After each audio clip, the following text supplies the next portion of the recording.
nawna selli thérapie meɗen salmina nokku ka won ɗon min andintina e hande kadi ide marɗo yoga e toɓɓe ɗe wawete sendoɗade le 18 premier mois 2023. Vous êtes sur la page de Nawna Selli. Bonjour à toutes et à tous. Merci d'être là avec nous.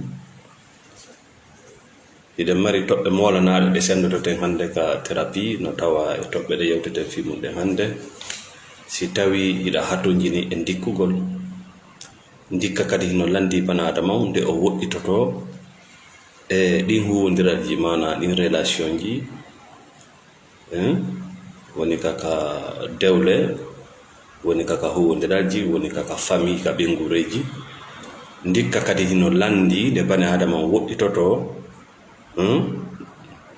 situation piiji gono to no tawa e majji ka wiyata hoore makko e piiro fiya nane, c'est à dire hiɗa hatojini e luttugol e piiro e gerdugol e yimɓe tout simplement fi yoɓe nanu ko yewtata ko, ma fi yoɓe yi'u ko yewtata ko, ma e piiro ngo wala hattede fiya hettu teddungal ma. Wallahi si tawi bani adama on wawali famude ɗeɗo toɓɓe, ça sera très difficile fiyo dikku. Bonjour mon frère Thierno Youssouf, vous êtes toujours avec nous. Always nice to be here. Thank you very much. Oumar Ba, salamu alaikum wa rahmatullahi. Adam Ba, merci, mes respects à vous. Mamadou Salou Diallo, merci beaucoup. Depuis Tripoli, depuis, merci. Mana no heewi nawnaje wonayɗe e meɗen tawde wona nawnaje feeñuɗe ɗe yimɓeɓe wawata yiwde, docteur ji wawata yiwde, mais ka haqiqa an hiɗa andi a sella, hiɗa andi a sella no wuurirɗa noon, no wonɗa yirde aduna on noon, no wonkimmaki woniri noon, no ɓernde ma nde woniri ka nder ɓandu noon. Merci mon frère Mamadou Aliou Diallo, merci pour la thérapie. Merci Thierno Amadou, bonjour. Haray ɗi ñabbeɗi ɗo hiɗi nodda en e yawgol yewta ko ande ko anda e fe'ayɓe mum, hiɗi naɓa en e docteur ɓe wawata famude nawnaje men ɗen, hiɗi naɓa en e mocco ɓe anda honɗum nawnini en. Merci Issa Gabari. Haray noon ko wiyete dikka ko juutuɗa wadde labtane, ko juutuɗa yawde labtane clinique, ko juutuɗa yawde mocco wujagol biniri nasi, sa famani ko wiyete la thérapie, ñawdiragol jikkuji ɗin, mana lontina jikkugo ko Allah tigri wiyen ko sa ƴetti Qur'an a tawai Qur'an ko fi jikkuji haala, sa yi no Allah yewtinirta noon, no yewtirta noon gomɗinɓe ɓen, a tawai là c'est la thérapie. O inni sa waɗi bone ko Allah wi ɗo, si a waɗi ko wiyete ko bone, sa andi hiɗa e bone, jokkintin on bone ɗon waɗugol ko moƴƴi. C'est le contraire quoi, ɗumɗa montay ɗumɗa, c'est ça la thérapie cognitive. O innali a jokkintin ɗon waɗugol du'a, o innali a jokkin ɗon felugol yimɓe, transfert de responsabilité ko mawɓe am ɓen, ko kawtal ngal, ko sonnajo on, ko gorko on, ko kammugun, ko leydi, ko guve. Allah wi alma ɗo ko kanko taguma waɗi awra e ma, himo anduno o awra ɗo si tawi ko sahawuji ɗin fewji a bugoto ka bugetake, ko kanko taguma waɗi reedu e ma, himo anduno ndu reedu ma ɗo si tawi a anda ko honɗum woni iman, ala ko wiyete kulol Allah renduno wawma nodde ñamgol ko har kanko waɗi ɗengal e ma, ko honɗum noon kanko wima si a yani e bone o, ma a yi hoore ma eɗa jogi jikku tawɗo no lorrude mo lorrude ma, ndaaru battaneji ko wonɗa e mum ko résultat ji ɗi, les résultats ɗum ɗon holli ko wonɗa remude konko honɗum, so tawi anda an ko honɗum wonɗa remude. ɓay buy e men no jangi no faami ha joni ko anda no anda tun, mi anda mais ira suti résultat ɗum ɗon kadi anda si ono yiɗuma c'est vrai, mais ka kene ka golle ɗum ɗon kan a famani, anda si de golle no moƴƴama anda si di leydi no moƴƴama ɗon famike kono réalité on ko woni feeñude kon ko sutiɗa kon no moƴƴi mawde goɗɗo noon fenanta hoore mum adnan gonga de la thérapie c'est l'authenticité kon ɗum waɗi si konngudi Allah ɗi ñawday ɓernde bani adama ko ɓay ko woni ton ko wona fek kon ɗum waɗi si konngudi bani adama boy ñawina yimɓe ɓen par ce que ko ɓe haalata kon no heewi des énergies négatives des mensonges. Donc haray ka haqiqa. Merci ma soeur Idiatou Niane, merci pour le soutien. Ndikkugol a juuti yawgol mocco a juuti yawgol labtani a juuti yawgol ñaawoje mais ça ne va pas, ça ne marche pas. Ta seule solution c'est la thérapie. Ta seule solution c'est la thérapie. O thérapie ɗo ɗa waɗa de thérapeute jo ɗa wawi waɗande hoorema si tu es capable. Mais andu wona jentagol ñawday ma ko jentede. Parce que kaka yimɓe ɓe jentotoma ɗon tawata la personne est authentique, na o avocat jo na o procureur ko ɗon wawata déchargeade ɓandu ma ndu weltanoma. Parce que anda fewndu ɗo ko temmeje jelu marɗa ka gurdam ma. Lors de ton traversée de désert, tu as eu assez de blessures. Wota sikkuɗen temmeje ɗe fof ɗe dikki goɗɗe no tongiɗe suudi anda. Sa naati e dewgal ɗe memminoto, sa heɓi mbuuɗi ɗe memminoto, haala mum goɗɗo haala mum kum alana kum darata ka télé ma ka radio ko nanata memminoto. Merci Diallo Lamine Madou depuis l'Angola. Donc ara fiya faamu ɗum ɗo dikkugol kadi no landi de bani adama o waɗata ko wiyete ko distance ka huwondirarji ka relation ji makko ɗin distance e immorde e homɓe e ɓen yimɓe tawɓe si tawi koyeɓe nani ko haalata kon ko be o piira, si tawi ɓe yiyay ko gollata kon ko be o piira, si tawi o heɓay teddungal ko be o piira. Non, ay on piirugol ɗon ko ɗo nawnare nde, c'est que c'est pas la bonne personne. O si tawi ko be piira, si partenaire joma e dewgal nane ko be sonka, si o nana ko be ñaawon, si o faama wona kanko non, wona on ɗon waɗa yaadude voyage ma. Si tawi enɗam maɗam ko ni, si ɓe nanay ko hare ko be waɗa hare, si ɓe teddinte ko be waɗa hare, ka association ka fedde nde wonɗa e mum, si tawi ko ni haray dikka ma kam c'est de prendre la distance. Mais si tawi noon a wi'i andi woɓɓe kadi no ñeeñi ɓuri Allah, hiɓe ñeeñi ɓuri nelaɗo, oyi hiɓe ñeeñi ɓuri terate petɓe ɓe, ɓe yiya yiite ngel ɓenna kono ko enɗan Allah andano ko enɗan. Si o wima gaño ko gaño, Allah wima ɗum himo anduno eɗa mari enɗan. Si o wi woɓɓe sonnaɓe ma, woɓɓe ɓiɓɓe ma, woɓɓe ɗum ɗo e ɗum ɗo ko ayɓe, o andano. Woɓɓe werdiɓe ma ko ayɓe ma, o andano. Kanko o andano ko on enɗan. Allah andano o ko nene goto ma. Mi haalne ɗo hunde wotere no woodi nene gotoɓe ma ɓe jogiɗa nene goto, hen an hiɗa tokkude enɗan e maɓɓe, kamɓe ɓe jalousie maɓɓe folutirde ma. Tu es l'ennemi à battre. No woodi woɓɓe sonnaɓe ma, no woodi woɓɓe modiɓɓe ma e ɓiɓɓe ma, an hiɗa wiide ko ɓengure il faut se sacrifier pour la famille, hiɓe folutirde ma. Ce sont tes adversaires.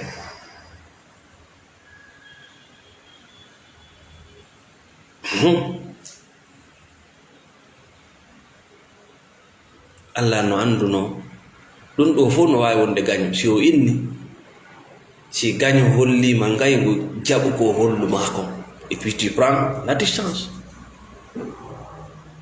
Mi wondiri Allah tagdo lam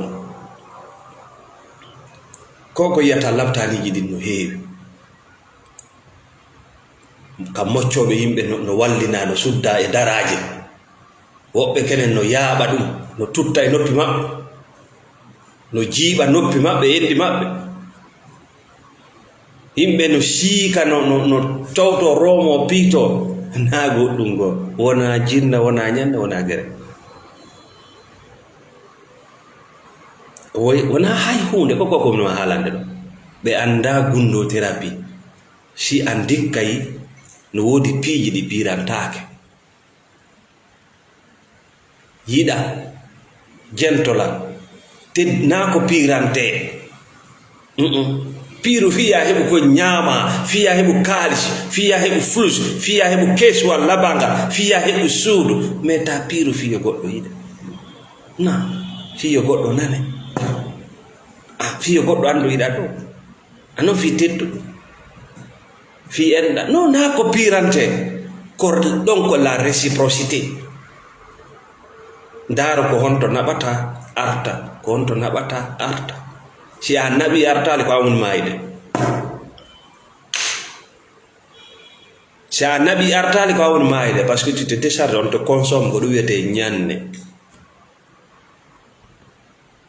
si a naɓi arta ɓay an hiɗa sikkude ko si a jonni yiɗeɗa ko si a jonni teddineɗa manto kala ko yiɗa ka poubelle kala ko yiɗa ka ñogon hawkete ton lanni woni na wonde labaga biniri parfait ndi yiɗa ton ndi na wonde ndi labaga ko goɗɗum woni ala ton ta jaɓu goɗɗum lanna e ma wota yejjutu noon si tawi a weltidike ha lanni a hawkama a yi hoorema ka poubelle wota maapo goɗɗo kadi no wawi arde hocca konko woni ka poubelle ɗo recyclage a lannali tanke an a wiyali lanni lannali ñande wiɗa lanni wara lanni wota jaɓu ko hawka kon an kadi hawka ɗum wota ɓe hawka hoorema ko ɗum hawgol hoorema ko wigol no ko beɓe nanna ko beɓe justifio ko beɓe faama on warti ɓe hawkuma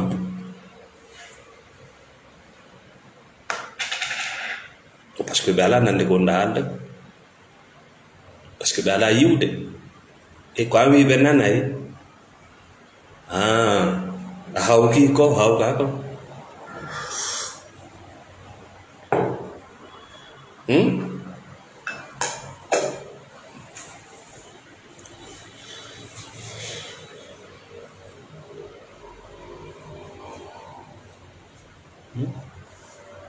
Partagez, mettez le cœur. Donc, oui.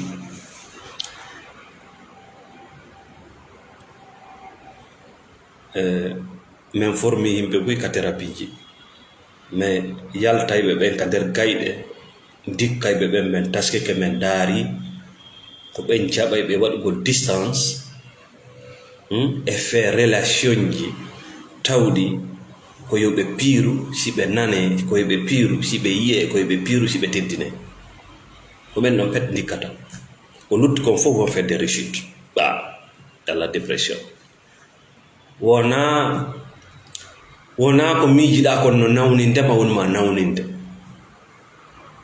non wona guiɗi jinna wi mo on mocco wonma wiwde ha hande o yi aljinna mi wondiri tagɗo lan on ha hande o yi aljinna ko e peppale woni ɗum ha hande o nangali hawa jinna tout ce qu'il te dit naati yalti capta tout c'est des mensonges wona non kanko c'est toi parce que c'est toi qui achètes ce mensonge wona kanko tu le payes pour mentir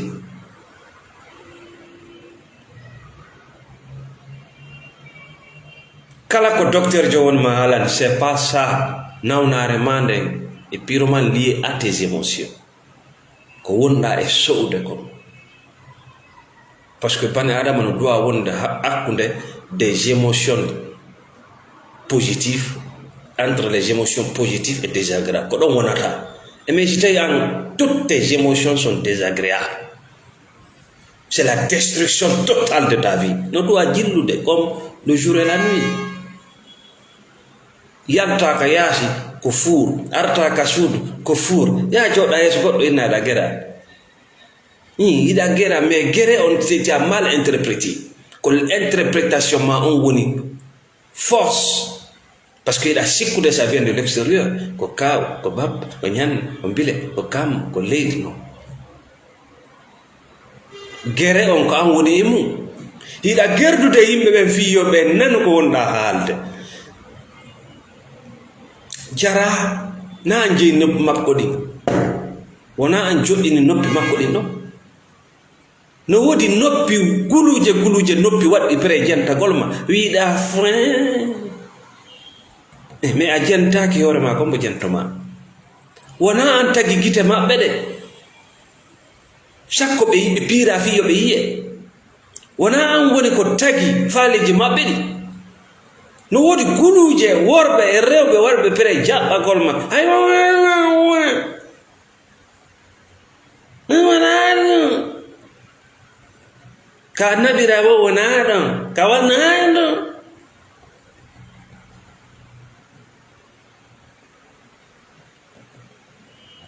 jonnon sa salike waɗugo distance entre toi et toutes ces relations toxiques où il faut se battre.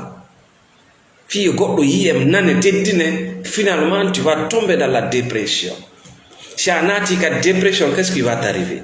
On dit ton cerveau est chargé de contrôler le mouvement du corps, tout. Maintenant a jonni golle maɗen cerveau on ko tawta sante ko cerba. Le cerveau est surchargé. Ko ɗum yata ɓandu ma ndu no sofa. Ko ɗum virus ji naati nder ton lando janguɓe technique et technologie. Les pirates téléphoniques, les cybercriminels, kun téléphone kun jogiɗa si ɓe espionné kun waloto ka kun wawi ɗon haray kun sofi par ce que goɗɗo no gollitirde ko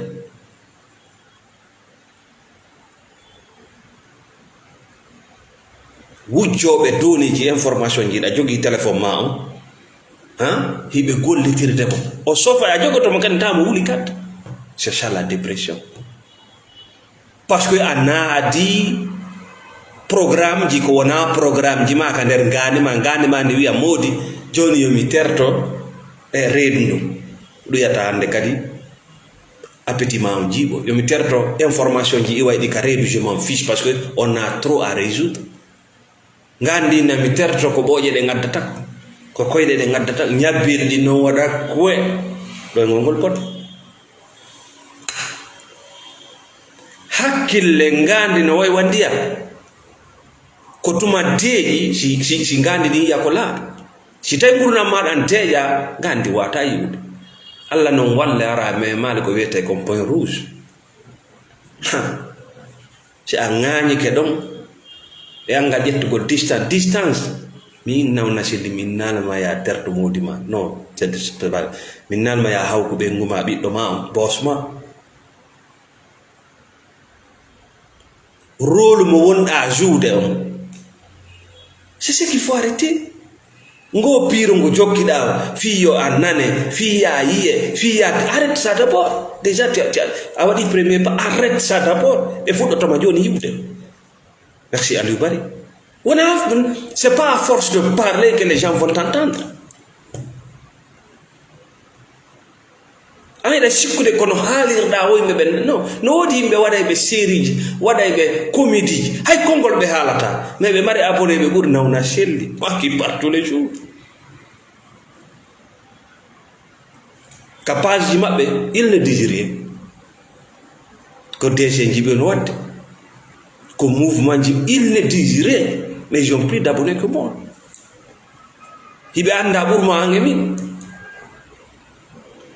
Ne se bat plus. Ne se bat plus. C'est tout. Merci Amadou Télémilé.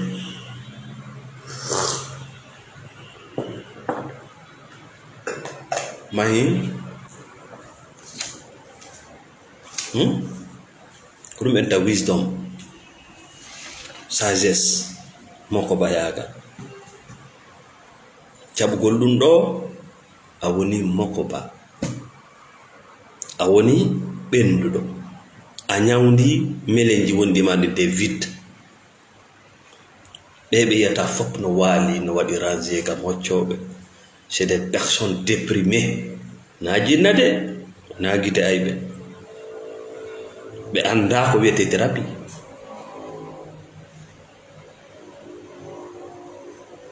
Ils ne savent rien de la thérapie. Merci Amadou Télémire, partagez, mettez le cœur. Joni non ko honno wawirta waynodirde sifaɗi piiji. Andi buy emen no sikkude, merci Boubacar Ba, buy emen no sikkude ko dogugol o debbo toxique jo danday ma dogugol o debbo pervers jo o ɓe ɓiɓɓe pervers ɓe, o gorko toxique ɓe ɓiɓɓe ma pervers ndi leydi, o boss jo entreprise ɗe golle ko takkagol haɓana, ko ɗum woni ndikka kan. Ko solution raɓɓiɗuɗo mais nafoore makko juuta.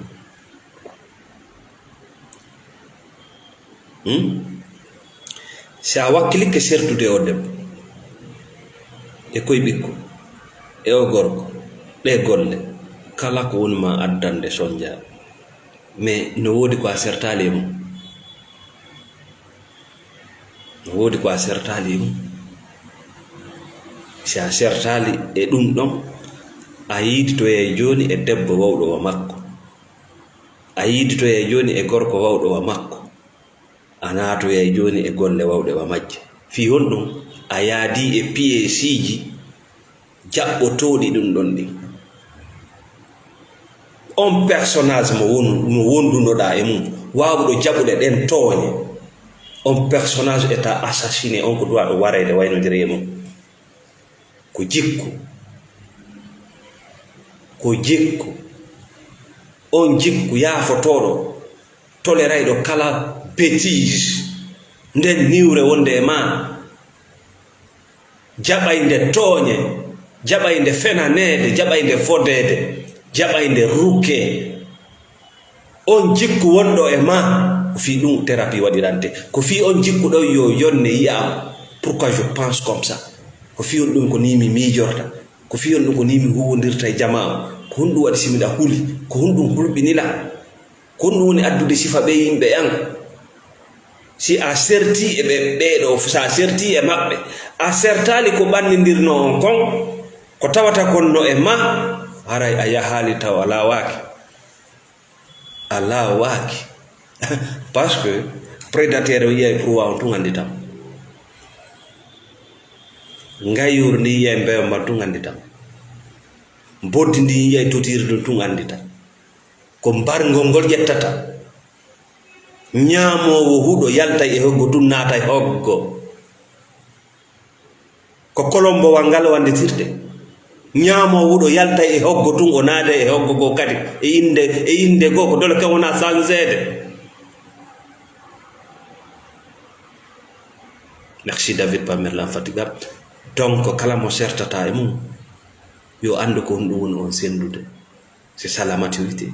Ta moɓu tum muta,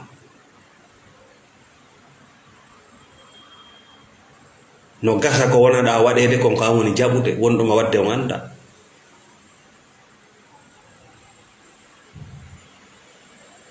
Yo andu ko honɗum yaltimma, jogo ko wiyete kon clarity communication propre et saine. Allah inni wonde no moƴƴiri, serde no moƴƴiri, naya dugu waɗu ko duwa waɗede kon. Si mak sali si a yehi mo sertuɗa no andi ko naɓma, c'est parce que je n'ai pas été à la hauteur, il est parti. Ça c'est la séparation saine. Donc a waɗa e doye ma o, waɗa transformation ji maɗi, waɗa construction ji maɗi, fottoya e paradis ma. mais sa cowti keɗa anda ko cowtimma, anda ko fiyon ɗum cowtorɗa, anda no cowtortoɗa, andata ko honto cikkoytoɗa. Thank you very much, Elder Yusuf. If you want to see yourself, you must look at the mirror. Thank you plenty. Elder Yusuf wi siɗa fala yide hoorema darto ko ndaroga. May donc wona yaltugol ngol, wona dogugol ko tampinta en, ko na waɗugol kadi distance woni sarti, ko ɓannidirno on kon no e ma. Ɓayiɗa suti koko wonaɗa waɗede, goɗɗo ko sustake waɗede ɗum. A wi walama jonde dépense, kono mo dépense de ka yaasi, ko fiyon ɗum ko an woni ala ka dépense. A wi walama jonnude bugoɗa, kono mo bugade ka yaasi, mo buganede proprement ka yaasi, sikke wala to. Si tawi an ala ka okkorede, woɓɓe mo jeejude woɓɓe, c'est ça. Mais pourquoi fiyon ɗum mi haalne ɗo bundo hande.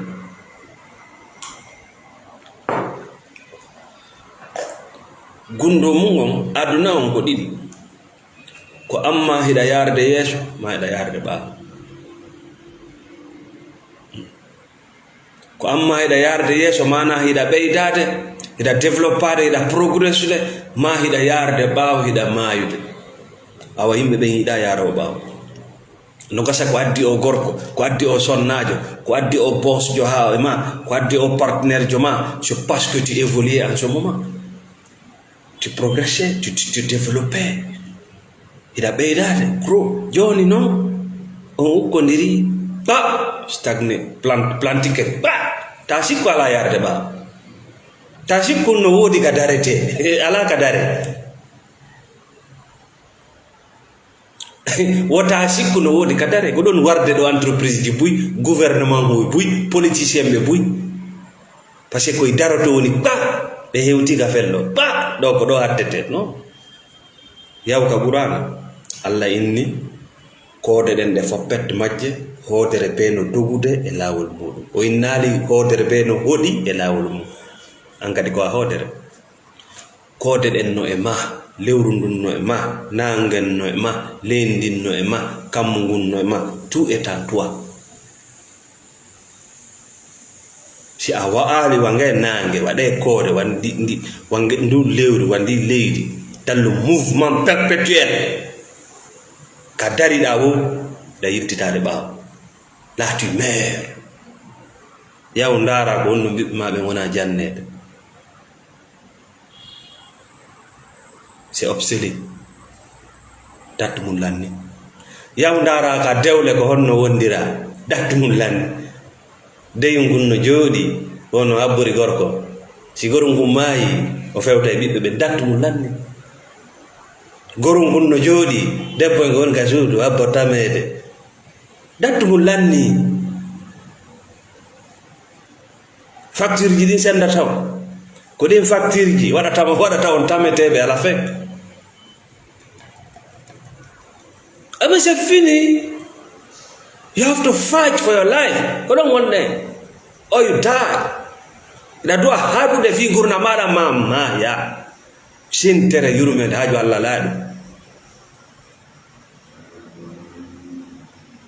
Si a maayi a tawoymo iɗa haajude, ɗa wullude, ɗa toñude yimɓe, ɗa gera, o naade yiite haaju Allah laaɗi.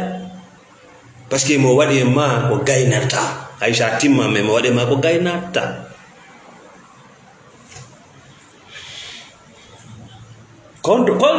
Dewgal mangal c'est de la pourriture, c'est parce que voilà, tu t'es planté. Le mec ne veut plus te voir. Ko kimi goti wonda yimde ko defande wotere yenni hunde ala ɓeydade ka andunoɗa naati c'est fini.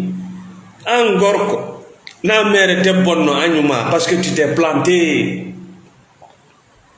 Ha ko yiɗa ɗum o rawani duuɓi feƴƴinodi fena me wonna suka ka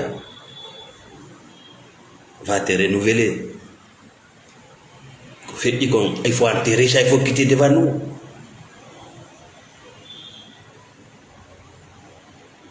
Il y a un question. Renouvelle-toi tous les jours. Forme-toi, investis sur toi-même. Développe-toi, il faut voyager. Dabuka weltoda, dabuka bugoda.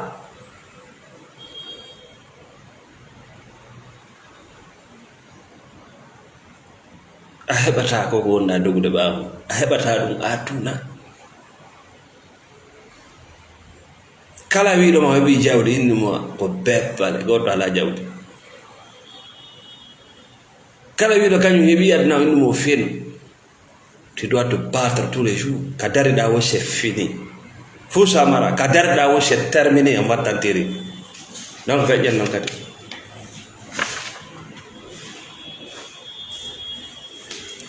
Donc,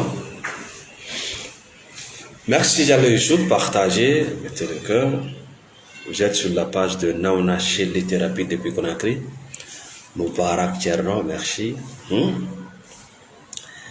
Chayalti la Guinée, Sénégal, Cameroun, Côte d'Ivoire, Sierra Leone, Libéria.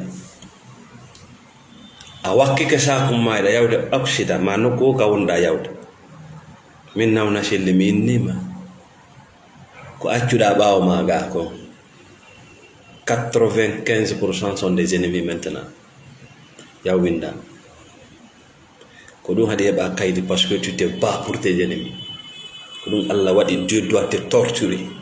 Ko ɗum waɗi fama, ko ɗum waɗi arta parce que tu es là à te battre pour des ennemis. Mi fillito ɓalejo yiɗa porgal. Ibe yiɗuma siɗa tampi, siɓe yiɗuma siɗa a tameteɗo, iɓe yiɗuma siɗa nawni, iɓe yiɗuma siɗa weela, iɓe yiɗuma siɗa yarowo fiimo, iɓe yiɗuma siɗa halkiɗo a gaynda goɗɗum. Ɓe yiɗama go siɗa gayna. Iɓe yiɗi noon ko heɓuɗako, mais ɓe yiɗama parce que gaynugol mangol no feññini tafuyagal maɓɓe ngal. Sa wakkike sawduma ɗum a cikkoyke Occident, Angola, Mozambique, Brésil, nokku wo ka yawɗa iwɗa e ɗe leyɗele ɗo 95% kanko ayɓe accuɗa. Yaw winda vice versa ɗimmojo ma an wonɗo Afrique, Guinée Bissau, Sénégal, Libéria, Freetown, Victoria Park, nokku wo ka wonɗa Libéria, PZ, Côte d'Ivoire, Adjamé. Ɗimmojo ma ƴawiɗo e avion waɗi yehi ma lumbi ndiyan ɗan yehi 95% ce sont tes ennemis. Non na wonde himo añuma fi posongol ma on ɗon haaji makko ala posongol, mais o yiɗata nannude an mo acci ga on haaji moƴƴirima parce que mo faala arde sooɗoɗa ɓaawo ndiyam ɓaawo makko, mo faala arde o bugano ɓengu ma, mo faala arde wona joɗɗa ka koto escroc makko, mo faala arde jogonɗa mo sipar ndiyam ɗa. Na faux, je dis na wonde mo añumagoy, mais que c'est lui qui doit réussir parce que mentalement ko yaw ɗon ko doit arde okkora jooɗi ɗon.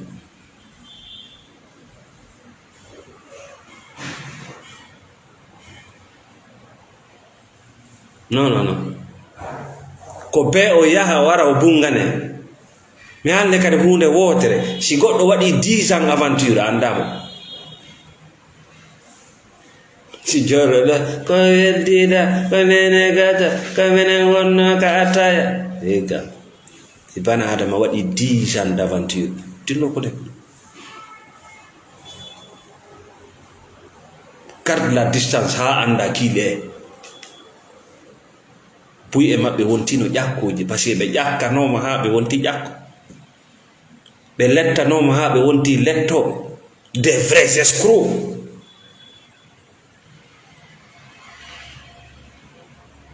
Des vrais manipulateurs, des gros menteurs.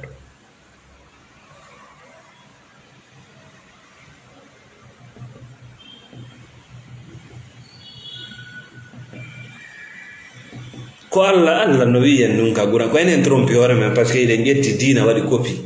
Allah wi hey adna wonale hay hunde si wona mantondirangol ko fof noon tafakhuru baynakum mantondirangol mantondiraɓe ko foɗodirayɓe ko ayɓe boyi hay hakkunde ma e ɗengu ma hande avec des mariages toxiques de poubelle a taway gorko nge debbon no foolotirde o kala e maɓɓe no wayiwa balorde modi ma darni awa jawɗo ɗon on ɗon pompimo so aranima ara ya gaynade modi ma naɓi ɗiɗo nene awa jawɗo ɗon nani yawɗo ɗon ɓe pompi balorde nde si o explosé ma to e parti ma gorko ɓe noddama salamu aleykum jaga ko ɓe goma waɗi o duplex ɗo awa jawɗo ɗon nani koye ɓikkoye ɓisi koye hakkunde mon koye ɗon ari adna sattuɗo folodirgol e ayɓe ɓen ka yaasi ɗum ɗon satta mais ka nder suudu si congélateur wuliri nder hewti ka o fedde donc mayi kono noon yaltirgal ngal kono noon solution o wona e natuɗo e yewtugol wa yimɓe ɗaynoɓe yimɓe sene o kendenterede ko trompé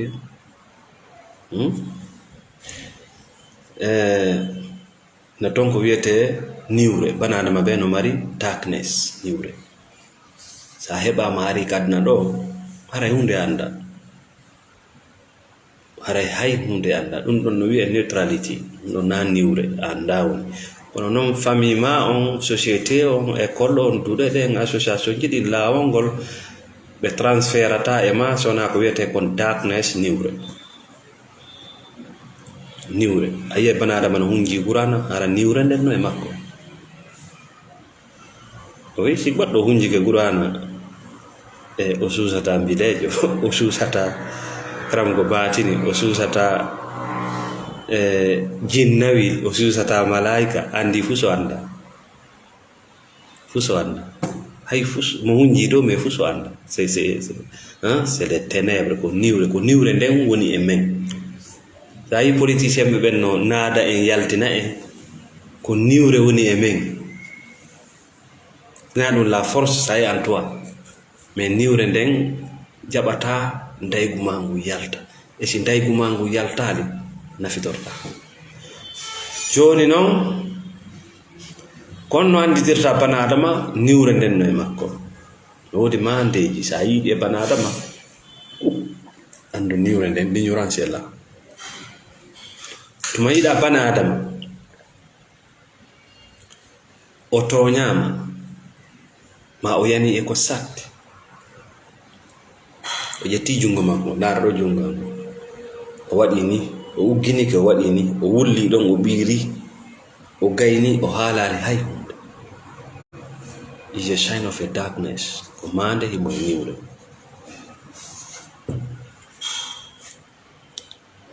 wullugol ngol na probléme ko ɓawto wullugol ƴet uggino ɓiira fanka takko yaa ko niwre woni niwre par ce que mo duwano andude ko honɗum wullini yiɓe ɓen himo wullude no duwano andude ko honɗum wullini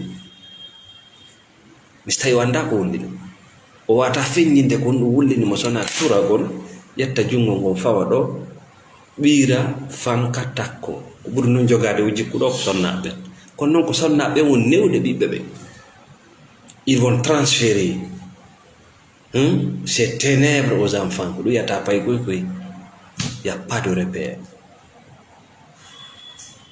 ara ƴetta haqqe maɓɓe on hiɓe jooɗi ɓenna ko Allah mowi ala ko ɓe wawi par ce que ɓe yino biro maɓɓe no wulla ɓiira hucca yara ton is a sign of a darkness joni noon ko onno yaltirta e mum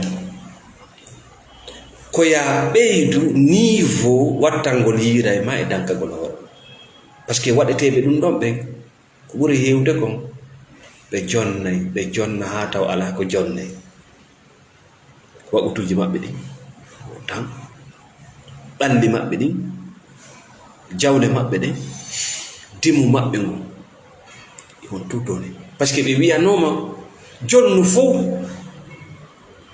fof wona ademo jonnu fof wawba Saydina Bakar naata aljanna mais a yejjiti wona Saydina Bakar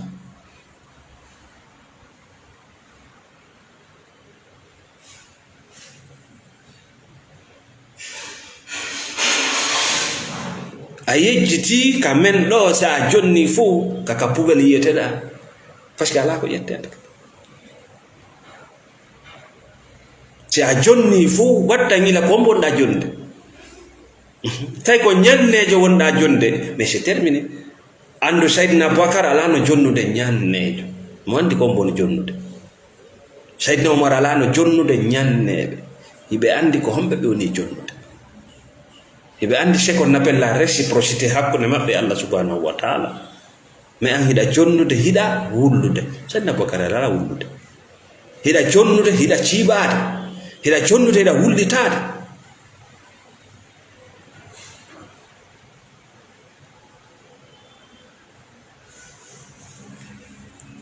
donc haray fiya yaltu e mum ko ya ɓeydu niveau darja tankagol hoorema ɗo noon ko golle de a inni bana adama ɗaniɗo tankagol hoorema na ko ɓewre ko gañanandi ko bonnere mboɗi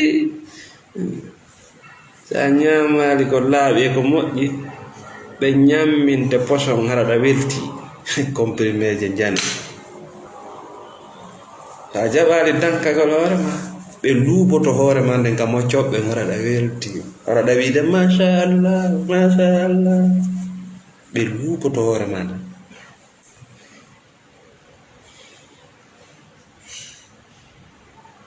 si tawi tun a ɓeydi niveau dankagol hoorema ngol yurmingol hoorema a yiya joni hiɗa ɗoytito e dankagol konko tawi wona fima et là ça change tout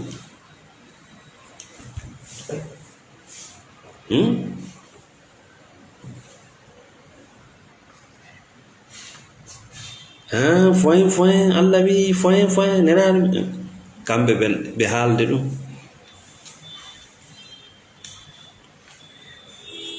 aɓeɓe buuɗi ɗi duwaɗa ƴettude dankoɗa hoorema ɓandu e coñci e sukundu e ñiiƴe parce que quand tu n'as plus de valeur personne va t'acheter koko yiɗa ka poubelle fof koko hawka ko nu hewtini ɗum ka poubelle to parce que ala nafa ɓuuri ɗi duwaɗa ƴettude yaha waɗa formation ji kesi ɓeydoɗa e métier ji ko ɗon daɗa ɓude toɓɓe yimɓe a sa fokkiti yawgol ka poubelle ta naɓora yo sa memi ligne rouge accu soñjugol musidɓe maɗo par ce que c'est qui vont souffrir wonɗo takko nawnuɗo malade mental on kadi noon nawni accu lettugol yimɓe maɓe prends soin de ton corps wota hewtu ɗon prends soin de ta vie de ta famille de tes enfants wota hewtu ɗon wota hewtu ɗon wota jaɓu hewtugol ɗon wota jaɓu batterie ma nde décharge ɓe hawka nde joni